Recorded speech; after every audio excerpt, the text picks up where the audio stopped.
Это вечерние новости. В студии Анастасия Кобызева. Здравствуйте. Вот главные темы. Рейды по соблюдению мер профилактики коронавируса продолжаются в Якутии. Стало ли меньше нарушений? Глава региона осмотрел строящиеся социальные объекты столицы. Все ли сдадут в срок? Русский драматический театр открыл 130-й театральный сезон спектаклем «Барышня-крестьянка».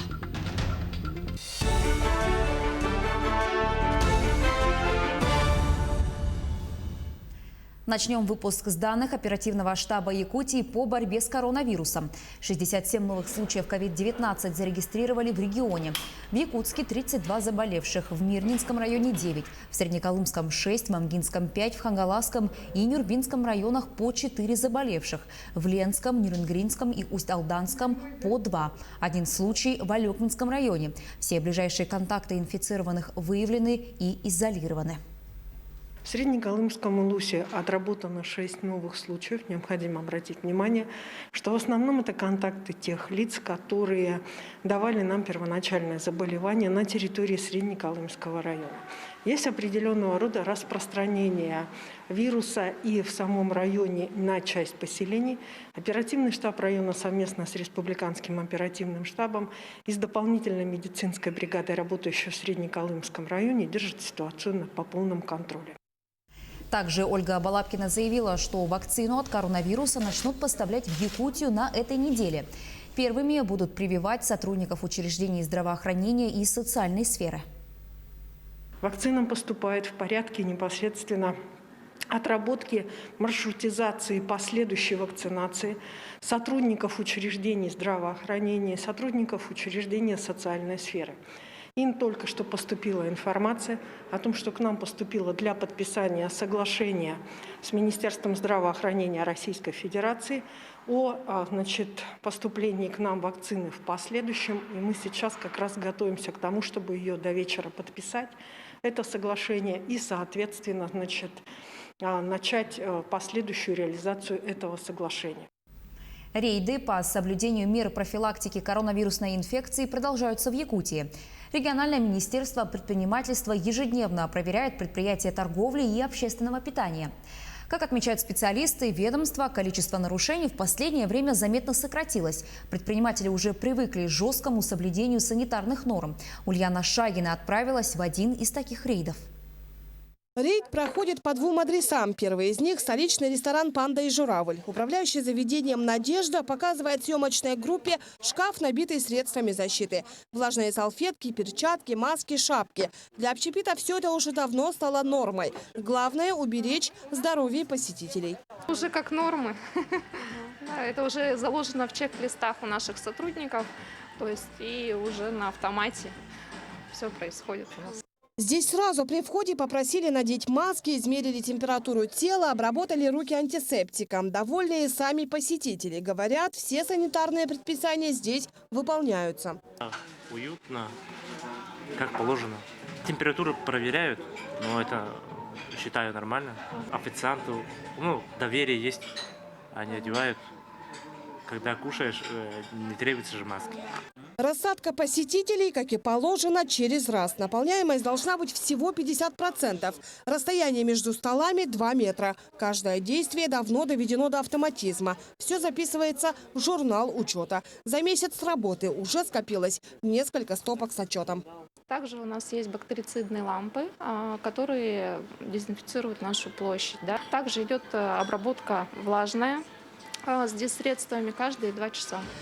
При входе в семейный ресторан «Зазеркалье» по привычке ищем санитайзер. Как оказалось, он находится на стойке заказов. Но до него еще нужно дойти.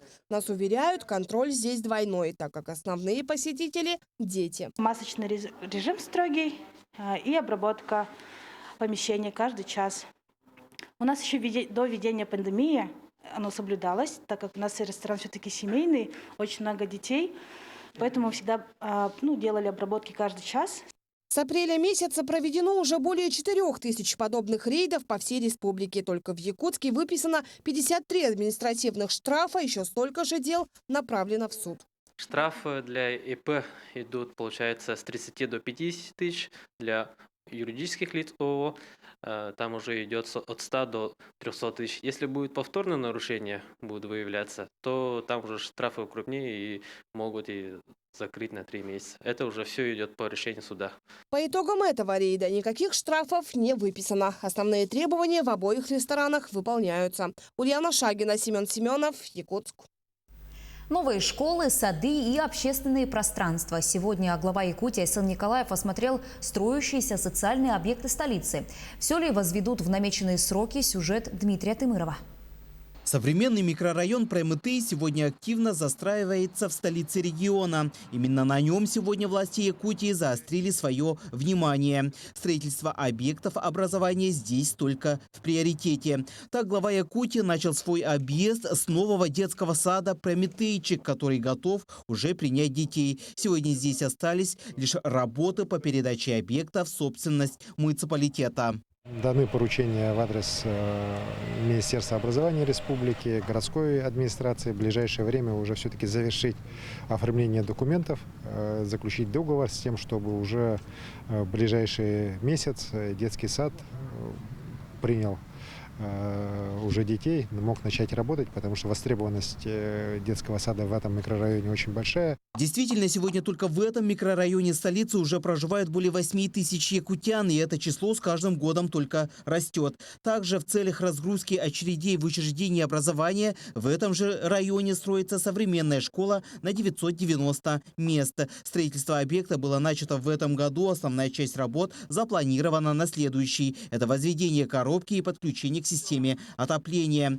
Следующим пунктом глава Якутии посетил строящийся объект на территории 31-й школы, где сегодня активно возводится пристрой к школе. На втором этаже будет, но это и кабинетов уже, не совмещенно.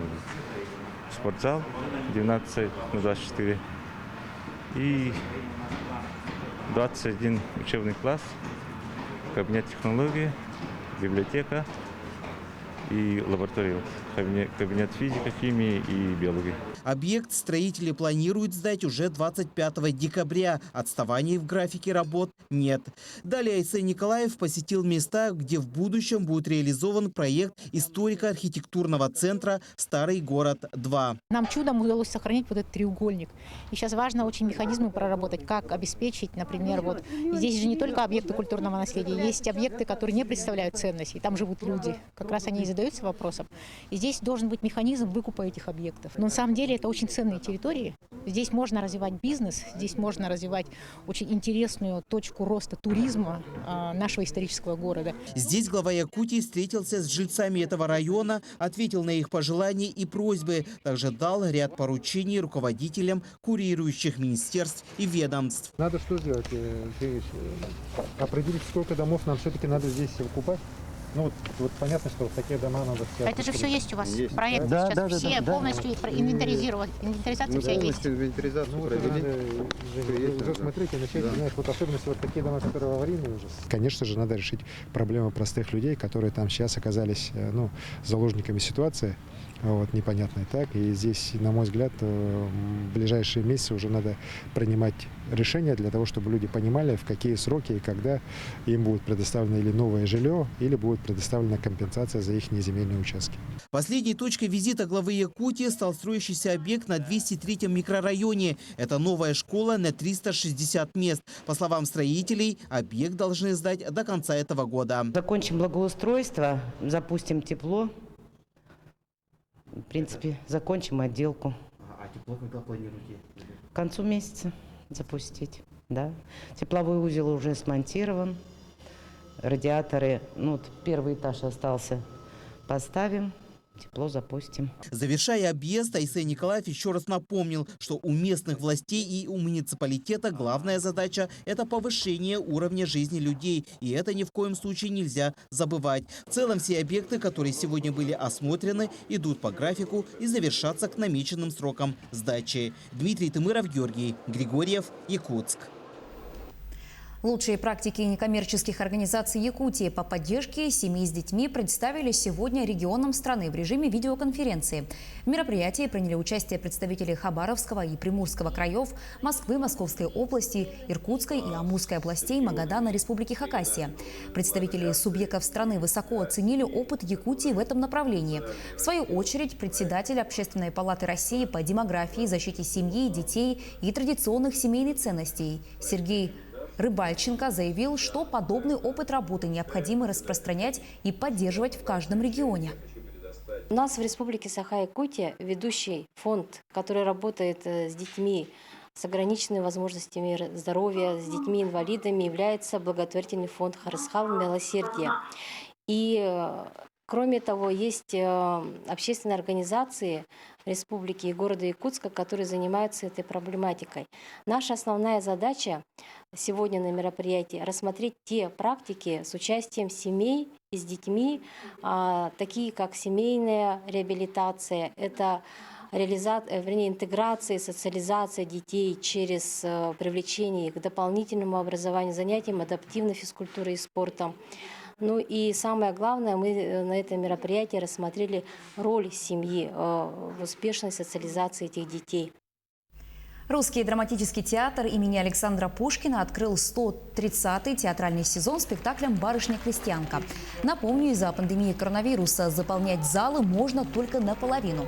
Среди зрителей на первом спектакле был глава Якутии Сын Николаев. Руководитель региона поздравил всех присутствующих с открытием объектов культуры и началом театрального сезона. Наш Государственный академический русский театр имени Александра Сергеевича Пушкина – это достояние нашей республики, достояние нашей страны. Это старейший театр Дальнего Востока. Конечно же, каждая премьера его – это всегда событие для культурной жизни и Якутска, и нашей республики. Прекрасные актеры, прекрасный коллектив. Вы знаете, вот сегодняшнее событие, оно подчеркивает, что пандемия, она, знаете, она есть. Наверное, многие говорят, что она останется с нами навсегда, вот эта коронавирусная инфекция. Но она не может победить искусство, не может победить нашу любовь к жизни. Я всех поздравляю, я желаю всем здоровья. А театр Аланхо открыл 13-й сезон на открытом воздухе. Актеры в сквере рядом с Домом культуры имени Кулаковского сыграли спектакли по драмам и поэмам великих якутских писателей.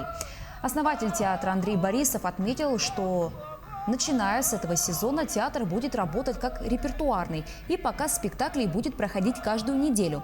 Также режиссер рассказал о том, что Арктический центр эпоса и искусства станет главной площадкой театра Аланхо, а до тех пор театр будет работать на базе Дома дружбы народов имени Кулаковского. На этом все. Я с вами прощаюсь. Хорошего вечера.